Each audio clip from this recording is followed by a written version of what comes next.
ಇವತ್ತು ನಾನು ನಿಮಗೆ ಒಂದು ಕ್ರಿಸ್ಪಿಯಾಗಿರೋ ಬಿಸ್ಕೆಟ್ ರೆಸಿಪಿನ ಮಾಡಿ ತೋರಿಸ್ತಾ ಇದ್ದೀನಿ. ಇಲ್ಲಿ ನೀವೇ ನೋಡ್ತಾ ಇದ್ದೀರಾ, ಅದು ಎಷ್ಟು ಕ್ರಿಸ್ಪಿಯಾಗಿ ಬಂದಿದೆ ನೋಡಿ. ಹಾಗೆಯೇ ಅದರದ್ದು ಟೆಕ್ಸ್ಚರ್ ನೋಡಿ, ಹಿಂದ್ಗಡೆ ಆಗಲಿ ಅಥವಾ ಮುಂದ್ಗಡೆ ಆಗಲಿ ಎಷ್ಟು ಚೆನ್ನಾಗಿ ಬಂದಿದೆ. ಸೊ ಇದನ್ನು ಹೇಗೆ ಮಾಡೋದು, ಪರ್ಫೆಕ್ಟಾಗಿ ಬಿಸ್ಕೆಟ್ ಬರಬೇಕು ಅಂದರೆ ಏನು ಮಾಡಬೇಕು ಎಲ್ಲದನ್ನು ನಾನಿಲ್ಲಿ ಎಕ್ಸ್ಪ್ಲೈನ್ ಮಾಡ್ತೀನಿ. ಸೊ ಸ್ಕಿಪ್ ಮಾಡದೆ ಈ ವಿಡಿಯೋನ ಕೊನೆ ತನಕ ನೋಡಿ. ಲೈಕ್ ಆದರೆ ಶೇರ್ ಮಾಡೋದಕ್ಕೆ ಮರಿಬೇಡಿ.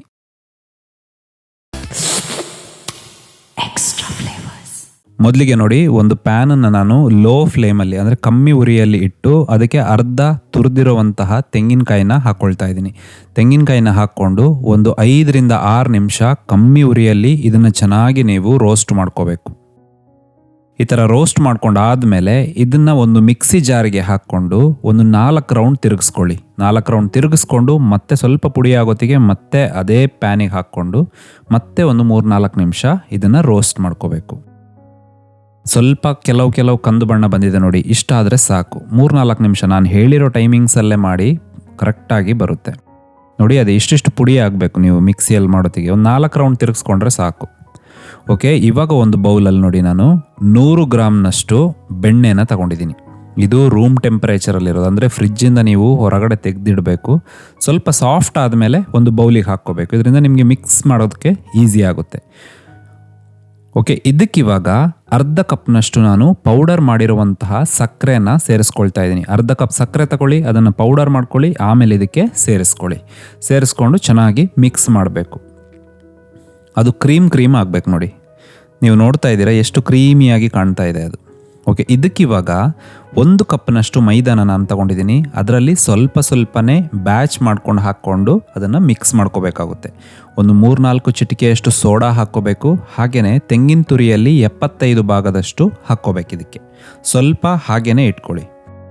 ಇದ್ರ ಜೊತೆಗೆ 1 ಟೇಬಲ್ ಸ್ಪೂನಷ್ಟು ಇಲ್ಲಿ ಚಿರೋಟಿ ರವಾನ ನಾನು ಹಾಕಿದ್ದೀನಿ. ರವಾ ಹಾಕೋದ್ರಿಂದ ಬಿಸ್ಕೆಟ್ಗಳು ಕ್ರಿಸ್ಪಿಯಾಗಿ ಬರುತ್ತೆ, ಅದಕ್ಕೋಸ್ಕರ ನಾನು ಬರೀ 1 ಟೇಬಲ್ ಸ್ಪೂನಷ್ಟು ಯೂಸ್ ಮಾಡಿದ್ದೀನಿ.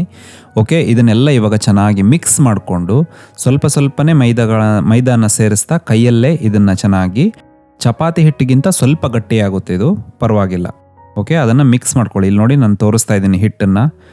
ಜಾಸ್ತಿ ಒತ್ತಿ ನೀವೇನು ಅದನ್ನು ನೀಡ್ ಮಾಡಬೇಕು ಅಂತಿಲ್ಲ, ಈ ಥರ ಆದರೆ ಸಾಕು ನೋಡಿ.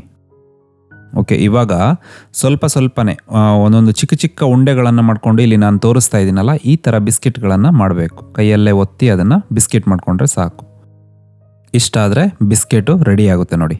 ಎಲ್ಲ ಬಿಸ್ಕೆಟ್ಗಳನ್ನು ನಾನು ರೆಡಿ ಮಾಡ್ಕೊಂಡಿದ್ದೀನಿ. ಅದು ಸ್ವಲ್ಪ ಅಲ್ಲಲ್ಲಿ ಒಡೆದೋಗಿದ್ರೆ ಅದನ್ನೆಲ್ಲ ಟೆನ್ಷನ್ ಮಾಡ್ಕೋಬೇಡಿ, ಅದು ಹಂಗೆ ಇರಲಿ, ಏನೂ ಆಗೋದಿಲ್ಲ.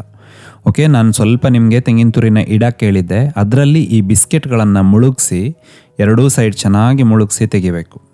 ತಿನ್ನೋವಾಗ ನಿಮಗೆ ಆ ಮಧ್ಯ ಆ ಕ್ರಿಸ್ಪಿನೆಸ್ ಫೀಲ್ ಆಗುತ್ತೆ ಆ ತೆಂಗಿನ ತುರಿದು.